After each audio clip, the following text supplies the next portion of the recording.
There's a couple of times I just stopped doing this.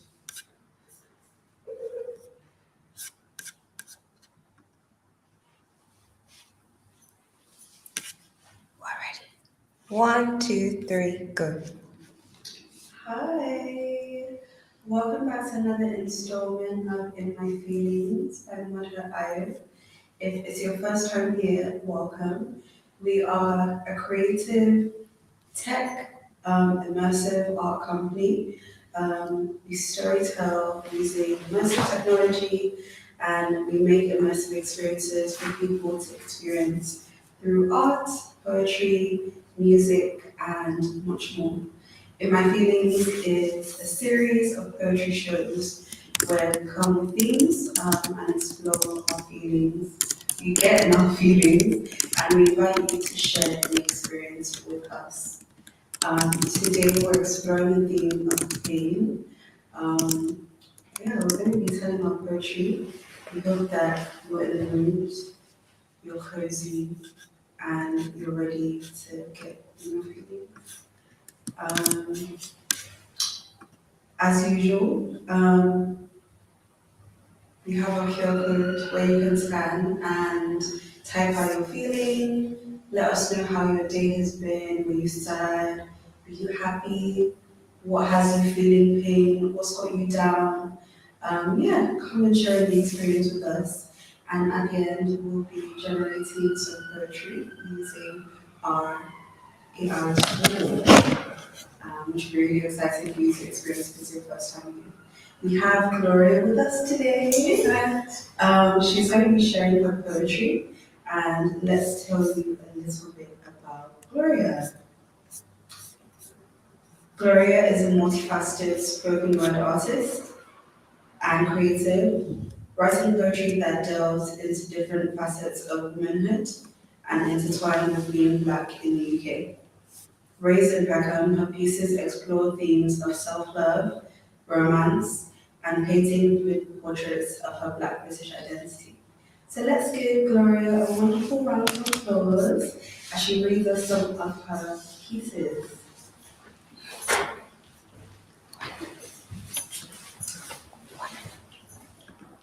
Hi guys, my name is Gloria. My poetry name is Glow Poetry. I'm going to be reading some of my pieces today, so I know the theme of pain. My name is Gloria and this is Glow Poetry. Dear Diary, I can't even put a pen to my paper. See, my words topple and chase up and down this page. I cannot verbalize my mind at this time. All I can say is pain, pain, pain. What is for me in this world other than rage and mistake? But I'm mistaken, you see, I belong in the margin of created destiny. They call it love and light, we call this real life, the only option left. I change flows like my menses in different degrees, depressed and overstressed. I wake up fucking minded, I'm indifferent to me.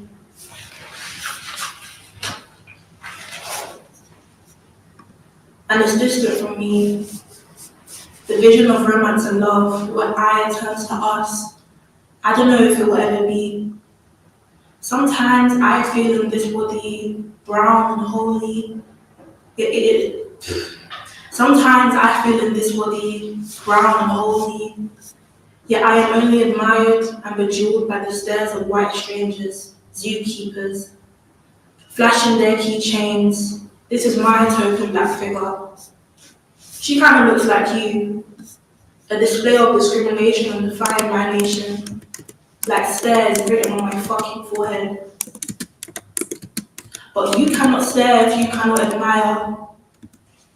You cannot admire and steal my fruits, leave me dry and bruised. Used to the dismay of my existence, why don't you shift your male gaze and carry this portrait? Caress my makeup and stroke my beauty. You should cut me in your hands and let my back land softly in your heart, in your lap. Instead, you rip me apart. I fear, I do not see the point of this display. I feel locked, I feel caged. And that is why, my love, I do not see my love. Because if I cannot leave and my heart does not belong to me, this concern with displaying my beauty overly coincides with my black feminine humanity. To be objectified is to be loved, and I cannot take that anymore. Thank you. That's my first piece. I don't actually name my pieces, so for the next few pieces, I'm just gonna go straight into it, but I hope you guys enjoyed that one. Yeah.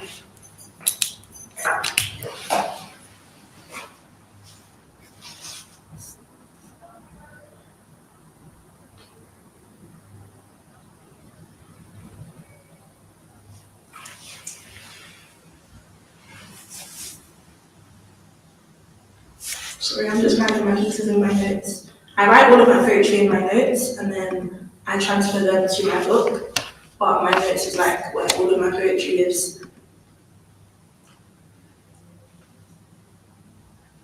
Okay, this is one short piece, and then I have another longer piece after this. Where have you been? Inside, around, and on my phone all day. I want to throw it away, but I have laid so many remnants of myself inside this screen. I feel without this device, I would no longer be seen. Blocked, muted, buried. The mutuals will unfollow, friends will furrow their brows trying to remember my story. The memes become inside jokes, inside hymns on doors I cannot knock. My imagination has flitted, crushed into mood boards and carousels. Remember me? I'm extremely fluent in non-existence. My favorite words are silence and airtime. I see blue light in my sleep, causing nightmares. Now I don't daydream, so I split screens of myself and compartmentalize my self-esteem.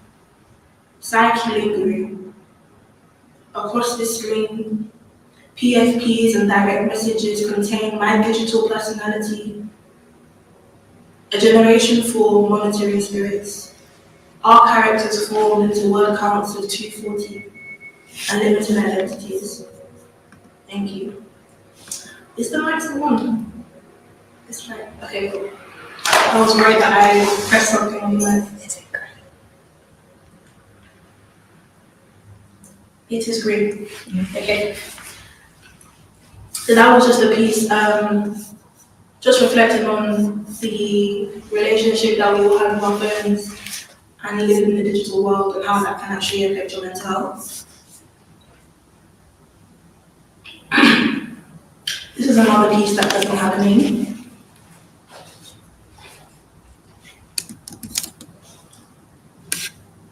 I'm scared of all the people that hate me, of all the people that possibly loved me and acted otherwise. I'm scared of the possibility of pain and disdain from my mother's bird's eye of the world. I do not own diamonds and pearls, or adorn myself with curves and curls, rather wrap myself in shards of the broken mirrors that hit me on the way home. I was chasing the wrong hearts, and at the end of this race was a reflection of my face. So I wonder who is really to blame. So I wear these ripped glass shards around my neck to accessorize my breast, a trophy from the war I just waged on the world. The only weapons I have to guard my chest of treasures. And when they rip into my skin, I tell myself I need rubies. That it's a pretty pain and they glisten as they twist and turn inside my veins, escape through this hole in my face. And I let them free because I cannot be. It's a messy exchange, but I'll still salvage my beauty. Beauty is gain, beauty is pain. So I became vain, followed these paths traced along my veins, etched by my ancestors, whispering their names. But am I in vain? I do not know. See, I don't make love to my wounds like you soft lovers do. My skin is brittle, broken, tried, tested, and used. Yes, it feels sharp and tender to begin, and then it floods my lungs until I'm breathlessly blind. Now I cannot decline the pain in my body, so I romanticize the feeling. These droplets of red have crystallized on my chest, so I wear them like a trophy. The strong black woman. I can only love myself as far as my palms reach. When these red shards leave my frame, I forget its name. They say it feels like pain, but I call it love. I think that love is circulating through us. And when you strike a man from the hate in your heart, his love leaks out onto the floor and wastes away. The ones that cherish him will never know his pain because his love was scrubbed away. No witnesses in this case, just bystanders, an audience who watch with dismay, shaking necks at his untimely demise. Better you than I as they avert their gaze. On to the next act. I'm in love is just a play, and that's why the white man who wrote Hamlet said, all is fair in love and war. I see now. These bright red sharks that leak in place of my heart do not serve as a display of the feminine, the black existence, the strong black woman. This is pain, no, this is love, no, I think this is blood. Leaking from my lungs until my breath runs up, time is out, my love is done. My cup has drowned, running over, dried up and salt, it is no more. Spilt on your couch, in your bed, and in your home. I hope your memories of me are not stained by the strength I carried. I walk towards the bright light, still sharpening my sword, ready for the war of the next world. The angel sees it and tell me heaven has no harm. For the first time I see, my love has shed its crimson tone with its earthly scent. Now my love appears crystal clear and is free to ascend. Thank you. That's my final piece. Assuming that you guys are like home, clapping for me, applauding. Guys, I appreciate it. Thank you so much. Thank you for having me. Guys, that was so deep. I feel like this, all three of your films is definitely a theme of like, what we're told love is supposed to be, or connection is supposed to be, versus what we experience. Am I right to say? Yeah, definitely. Yeah. When did you start writing poetry? I've been writing poetry for quite some time. I'll say that I started actually penning down my words around 16 years old. You know? Yeah, I'll say that when I started writing down my words. I've always been a writer. Yeah. Would you say that was like the trigger event? No, I wouldn't say so. Like I said, I've always been a writer. I think just combining my love for writing and listening to music is what helps me get into poetry. You know what I'm saying? Yeah. So it's like a form of expression. Yeah, form of expression for me. Yeah, it's true. Right, so we're going to get into discussions about each specific poem. And I'm going to start with the first one, which I thought was quite sad. But the theme of the day is pain. So yeah. Yeah. He's crying in the I hope they are. It's a form of release. Yeah. Do you not feel better after you cry? Yes, I do. It's so terrible, like in the moment, but then after it's just like you cry and you like need to go to bed. It's like I've had so much energy now. It's done now. It's kind of really neat. I find it helpful. Yeah. Yeah. So your first poem, I definitely got the vibe of like being a black woman, living in a predominantly white country, or living in a country where you're the minority, and not feeling desire in a way that feels loving or in a way that feels genuine or respectful. Please tell us a bit about that. I mean, you have told us in the poem. Yeah. I want to delve a bit deeper Yeah. into it and what that's been like for you and what that led you to. Yeah, I'm not exactly sure when I wrote that poem, but I would definitely say that a consistent theme in like the sad poems that I write is about dealing with the relationship between being desired and actually being loved. And I feel like I recently like I feel like I've always been writing about that, but I recently actually watched a video that really delved into what the difference is. Yeah, And I feel like as women it's very important that we look at that relationship for sure. in terms of how people treat us, but also how we treat ourselves. Yeah, So I feel like that poem was really just about me making the distance between the two and just getting that anger off my chest of just always feeling objectified and that having to be conflated with love. yeah, On the flip side, also being I'm not sure what the word is, but I'll just say balked is the best word to describe it. Because if it's not, I'm dealing with the pressure of the male gaze, then I'm dealing with the pressure of the white gaze. yeah, So it's like opposite ends of the spectrum, where one is like, I'm sexualized, I'm objectified, and the other is just, I'm there. yeah, Which is, that's why I have the line of white strangers staring at me. Like, staring is written in my pocket. That's how it feels sometimes. yeah. Yeah. So you're caught between a rock and a hard place and never like actually like getting what you deserve. Yeah, basically. Yeah. It's just about dreaming about what I deserve as well. Yeah. Yeah. I definitely find that taking responsibility and ownership of like the spaces that you find yourself in, even to a reasonable extent, because you can't control the world around you.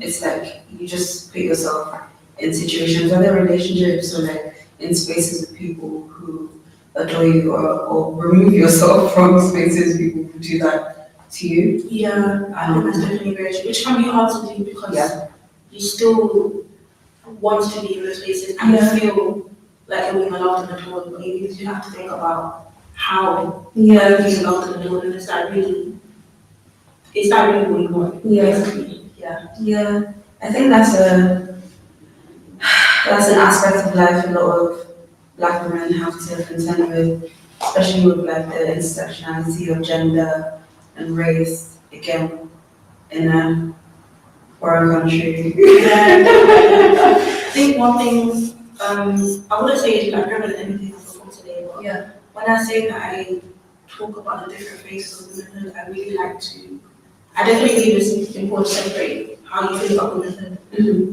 blackness, just so you can really get into that. And I also like to talk about the experiences of like being just a girl. I'm just a girl.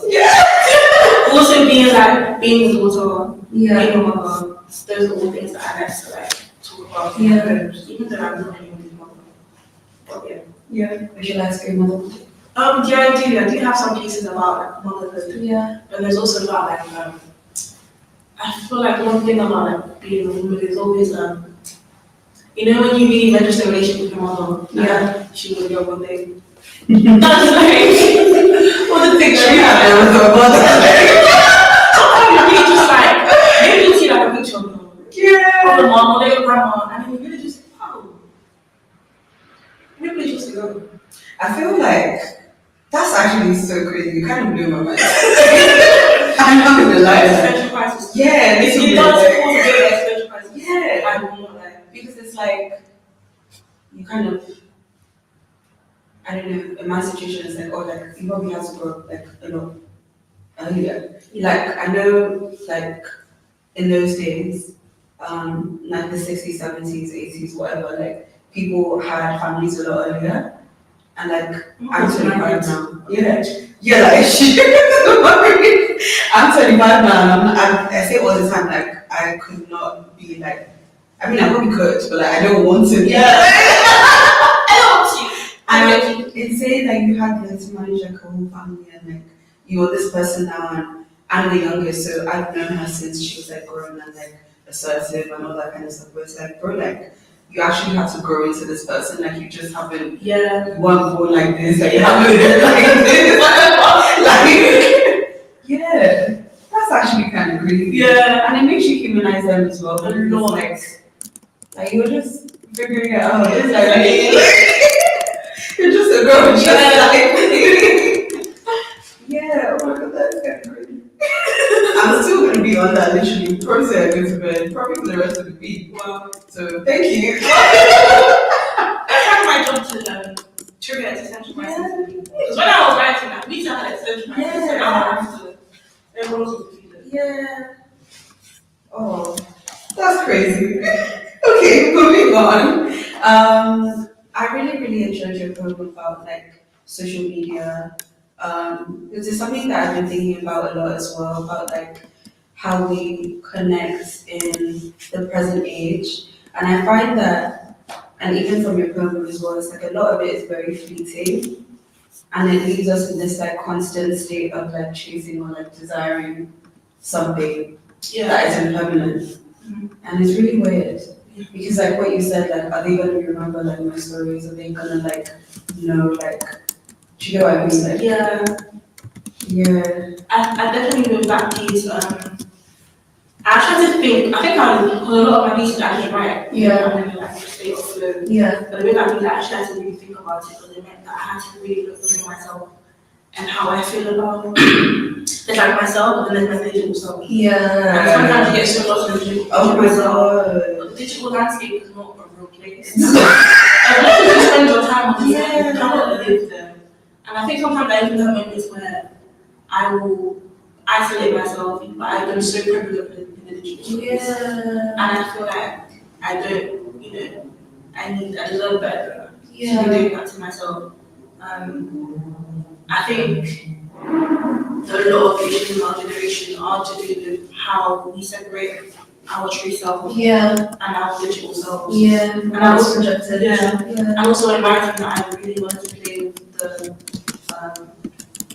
I wanted to use quite a lot of wordplay because a lot of like social media apps, like websites or whatever, use words that we would describe ourselves, not ourselves, but like say for example like your homepage, your home, your story, your character, these are all things that we describe as personal to ourselves, but have somehow been used to like create these massive digital landscapes that are not real places.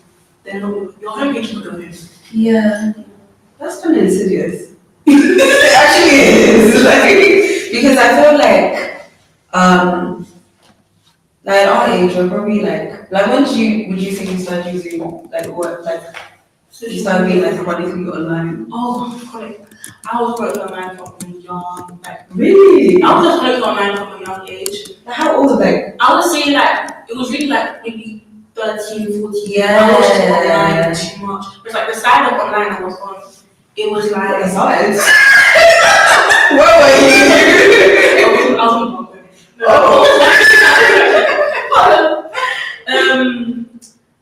I wouldn't say I was on a bad part of being a man. I would say I was on a very much like pro-black American womanism, American feminism. Oh, so it was heavy. Yeah, it was very intense. Yeah. Side of social media to be on. And I feel like I absorbed a lot of those things. Became like this in my head, I was this social justice. And it was really for that phase. It's like, I'm not actually able to apply any of this to my real life. Oh my god. So I became very frustrated. The difference between my digital life and my real life. It's like stuck, So it's like I need to invest more in my real life. Instead of like giving a lot of credibility to like literally what's not real. Exactly. Yeah. How do you feel like? How do you try to apply that viewless politics in your real life? I would actually say the opposite. I try to like undo applying, not undo applying politics to my real life, but take a next step back and look at what real life is and what I can make it rather than the politics I ingested and how I can project that onto everybody in my real life because it's just not. Sometimes it's just not a plausible thing to do. And dealing with the frustration of that is not worth it. I don't think it's worth it anyone's mental health. I'm actually really enjoying this discussion. It's really sad that we have to cut this short. We ran into some technical difficulties, so we started a bit later today, so the show's going to be a bit shorter. But I don't want us to close without leaving you guys with an AI-generated poem. Do we have enough time to flash the QR code up on the screen? Yes. We'll just flash up the QR code, so please get your phones ready. If you want to scan the code, and I'm really happy a lot of people are like putting in their entries. So yeah, let us know what pain is to you. People are saying breakups, heartbreak. I'm not going to say which entry is mine. Situations, yeah, pain is situations for sure. Let's do away with those this year. I'm not paying this week. I don't know about all that. That's the opposite, right? But Alright. yeah. So yeah.